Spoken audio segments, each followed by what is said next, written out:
Hello, আমি সৈকত ভট্টাচার্য বলছি। এ হলো আমার ছোট ভাই দীপ্ত ভট্টাচার্য। আমাদের বাসায় একটু গান ছেড়েছিলাম এখন একটু আগেই।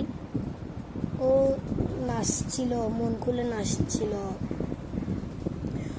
খুব আরামে নাচছিল। এভাবে না নাচছিল। দুর্গাপূজার গান ছেড়েছি যেহেতু এখন দুর্গাপূজার মান চলছে না। আজকে হলো অষ্টমী, তাই সবাইকে জানাই শুভ অষ্টমীর শুভেচ্ছা। ঠিক আছে? এ হচ্ছে আমার ছোট ভাই, আমার কাকাতো ভাই। ও একটু আগে গান ছেড়েছিলাম, নাচছে মানে নাচছে, অনেকক্ষণ ধরে নাচছে। এই যে ভিডিও করছি এখন ভয় পেয়ে যাচ্ছে। এ দেখেন, মন খারাপ করে বসে আছে। হাই বলো, হাও হাই। হাই দিচ্ছে, দেখছেন? হাই বলো, হাই হাই। টাটা দাও তো, টাটা। বাই বাই দাও তো, বাই বাই।